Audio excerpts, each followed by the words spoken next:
بسم اللہ الرحمن الرحیم۔ معزز سامعین و ناظرین، السلام علیکم ورحمۃ اللہ وبرکاتہ۔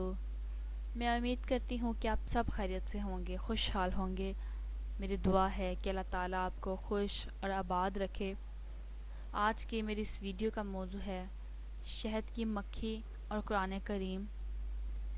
اس سے پہلے کہ میں ویڈیو کے موضوع کی جانب بڑھوں، تمام ناظرین جو میرے چینل پر نئے ہیں ان سے گزارش ہے کہ چینل کو سبسکرائب کر دیں اور بیل آئیکن پریس کر دیں تاکہ اپلوڈ ہونے والی ہر نئی ویڈیو کا نوٹیفیکیشن آپ کو ملتا رہے۔ کائنات کے اندر چھوٹے سے چھوٹی مخلوق کی زندگی کا بھی اللہ نے مکمل نظام بنایا۔ شہد کی مکھی چھوٹی سی مخلوق ہے مگر رب نے اس کی زندگی کا بھی ایک پورا نظام بنایا، اور اگر وہ اس نظام کے مطابق چلتی ہے تو رب نے اسے فرمایا کہ تیرے پیٹ سے نکلنے والا شہد بھی لوگوں کے لیے شفا بنا دوں گا۔ اسی وجہ سے میری بات ذرا توجہ سے سمجھیے گا۔ اللہ نے فرمایا وَأَوْحَىٰ رَبُّكَ إِلَى النَّحْلِ أَنِ اتَّخِذِي مِنَ الْجِبَالِ بُيُوتًا وَمِنَ الشَّجَرِ وَمِمَّا يُعْرِشُونَ۔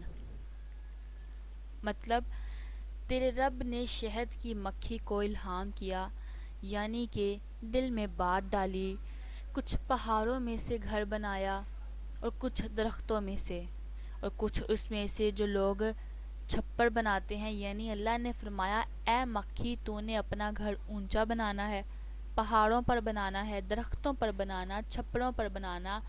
اور وہ شہد کی مکھی آج بھی اللہ کے حکم کو پورا کر رہی ہے۔ اللہ نے فرمایا کہ اے مسلمان، تو نے اپنی سوچ رکھنی ہے تو اعلیٰ رکھنی ہے۔ تیری سوچ رب کا قرآن ہو، تیرا بھروسہ درباروں پر نہیں بلکہ بھروسہ اعلیٰ رب پر ہو۔ اس کے بعد دوسری آیت میں فرمایا ثم کلی من کل ثمرات، پھر یعنی کہ شہد کی مکھی ہر قسم کے پھلوں سے کھا، مگر پھلوں سے کھانا غلاظت سے نہیں کھانا۔ یعنی اے مسلمان، جب تیری سوچ اور عقیدہ رب کے قرآن پر ہونا ہے پھر مسلمان حلال کھائے گا اور حرام سے بچے گا۔ فَأُسْلُكِي سُبُلَ رَبِّكِ ذُلُولًا، جو راستے تیرے رب نے آسان کیے ہیں ان کے اوپر چل۔ اللہ فرماتے ہیں کہ اے مسلمان، جو قرآن والا راستہ رب نے دیا ہے اس پر چلنا ہے۔ جس طرح شہد کی مکھی اپنے گھر کو نہیں چھوڑنا سکتی، مومن کبھی قرآن کو نہیں چھوڑ سکتا۔ اس کے مزید آگے اللہ نے فرمایا یخرج من بطونها شراب مختلف الوانه فیہ شفاء للناس ان فی ذلک لآیات لقوم یتفکرون۔ ان کے پیٹوں سے پینے کی ایک چیز نکلتی ہے جس کے رنگ مختلف ہیں، اس میں لوگوں کے لیے ایک قسم کی شفا ہے، بلا شبہ اس میں ان لوگوں کے لیے یقیناً ایک نشانی ہے جو غور و فکر کرتے ہیں۔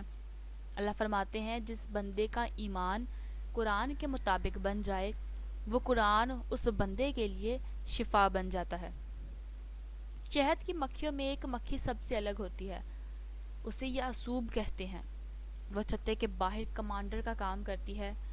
وہ دوسری مکھیوں میں کچھ کو رس چوسنے، کچھ کو انڈوں پر بیٹھنے اور کچھ کو شہد کو پگھلنے سے بچانے کے لیے پر مار کر ٹھنڈا کرنے کے لیے مامور کرتی ہے۔ اور وہ ایسے ٹیسٹر ہوتی ہے جو باہر سے کوئی مکھی رس لے کر آئے، اگر وہ رس پھلوں کا ہے تو اسے جانے دیتی ہے، اور جو مکھی گندا رس لائے اسے ادھر ہی مار دیتی ہے۔ اور اگر اسی چھتے میں کوئی اور یعصوب آئے تو وہ اس یعصوب کو مار دیا جاتا ہے۔ کبھی اس بات کا ضرور تجربہ کرنا۔ اس وجہ سے سمجھ آئی کہ ایک یعصوب اپنی ملکیت میں کسی اور یعصوب کو برداشت نہیں کرتی، تو اس یعصوب کا خالق اللہ بھی اپنی ذات و صفات میں کسی کو برداشت نہیں کرتا۔ دوسری بات، قرآن بھی ٹیسٹر ہے۔ جو بندہ دل سے قرآن کے احکامات پر زندگی گزارے گا اس کا ایمان شہد کی طرح میٹھا ثابت ہوگا۔ قرآن اس کے لیے شفا بنے گا۔ جس نے قرآن کو چھوڑا، جس نے حرام کھایا، اسے جہنم اور رسوائی ہی ملے گی۔ میں نے اس بات سے آپ کو یہ سمجھایا ہے کہ جس طرح شہد کی مکھی اپنے گھر کو نہیں چھوڑ سکتی، اسی طرح مومن قرآن کو نہیں چھوڑ سکتا۔ میں امید کروں گی ناظرین آج کی میری ویڈیو کا موضوع آپ کو یقیناً پسند آیا ہوگا۔ اسی طرح کے اسلامک ویڈیوز کو سننے کے لیے چینل کو سبسکرائب کر دیں تاکہ اپلوڈ ہونے والی ہر نئی ویڈیو کا نوٹیفیکیشن آپ کو ملتا رہے۔ اپنی دعاؤں میں یاد رکھیں۔ اللہ حافظ۔